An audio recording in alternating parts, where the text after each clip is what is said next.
2024 సంవత్సరం ప్రధాని మోదీకి తిరుగులేని విజయాన్ని ఇచ్చింది. ఆ విషయం ఆయన కూడా చెప్తున్నారు. ఆ బ్రేకింగ్ చూస్తున్నాం. 2024లో ఆయన మూడోసారి జనాశీర్వాదం అందుకున్నారు. ఇక 2025ని కూడా అంతే జోష్తో ప్రారంభిస్తున్నాను అని చెప్తున్నారు ప్రధాని మోదీ. దీనికి సంబంధించిన బ్రేకింగ్స్ మనం ఇప్పుడు ఇవాళ కేంద్ర కేబినెట్ సమావేశమవుతోంది. ఉదయం 10:30కు భేటీ అవుతోంది కేంద్ర కేబినెట్. ఈ సంవత్సరం అది కొత్త సంవత్సరం, ఇది ఫస్ట్ మీట్ అని చెప్పుకోవచ్చు. ఇక ప్రధాని మోదీ అధ్యక్షతన ఈ సమావేశం జరుగుతుంది. రేపు ప్రధాని కొత్త సంవత్సర శుభాకాంక్షలు తెలిపారు దేశ ప్రజలందరికీ.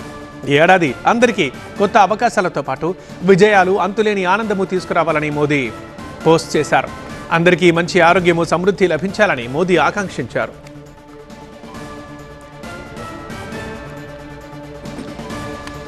రెండు 2024 సంవత్సరం ప్రధాని మోదీకి తిరుగులేని విజయాన్ని ఇచ్చింది. ఎందుకంటే హ్యాట్రిక్ గెలుపు, మూడోసారి ప్రధాని అయ్యారు జనాశీర్వాదం అందుకొని. ఇక 2025ని అంతే జోష్తో ప్రారంభిస్తున్నారు మోదీ. ఇప్పుడు 10:30కి ఇవాళ ఫస్ట్ క్యాబినెట్ భేటీ ఉంటుంది. ఇక ఈ నేపథ్యంలో దేశ ప్రజలందరికీ కొత్త సంవత్సర శుభాకాంక్షలు తెలిపారు మోదీ. ఈ ఏడాది అందరికీ విజయాలు, అవకాశాలతో పాటు అంతులేని ఆనందము తీసుకురావాలని ఆయన పోస్ట్ చేశారు. అందరికీ మంచి ఆరోగ్యము, సమృద్ధి లభించాలని మోదీ ఆకాంక్షించారు.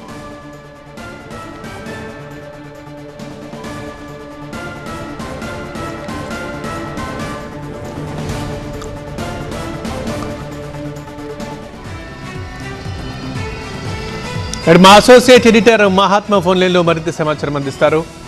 మహాత్మా, కొత్త సంవత్సరం కాబట్టే ఇవాళ ఈ కేబినెట్ భేటీయా, లేదంటే ఇంకా మరికొన్ని కీలక నిర్ణయాలు ఏమైనా ఎవరో తీసుకుంటారా?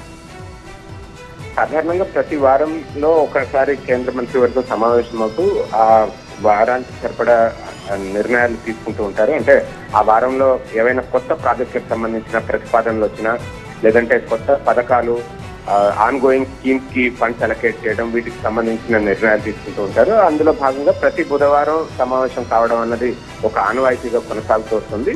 ఈ ఉదయం 10:30 గంటలకు ఆ క్రమంలోనే కేంద్ర మంత్రివర్గం సమావేశం కాకపోతుంది. కాకపోతే కొత్త ఏడాదిలో మొదటిసారి జరుగుతున్న సమావేశం కాబట్టి అందరి దృష్టి ఈ భేటీ మీద ఉంది. పైపెచ్చు ఢిల్లీ అసెంబ్లీ ఎన్నికలకు సైతం సమయం దగ్గర పడింది కాబట్టి ఆ రాష్ట్రాన్ని దృష్టిలో పెట్టుకుని ఏమైనా కొన్ని కీలకమైన పథకాలు కానీ, లేదు అంటే కొన్ని ప్రాజెక్టులకు నిధులను అలొకేట్ చేయడం కానీ, ఇట్లాంటి నిర్ణయాలు ఉండవచ్చు అన్నది ఒక చర్చ జరుగుతుంది. దీంతో పాటు దేశవ్యాప్తంగా అనేక మౌలిక వసతుల ప్రాజెక్టులు, వాటికి సంబంధించిన నిర్ణయం కూడా తీసుకునే అవకాశం స్పష్టంగా కనిపిస్తోంది. రైట్ మహాత్మా.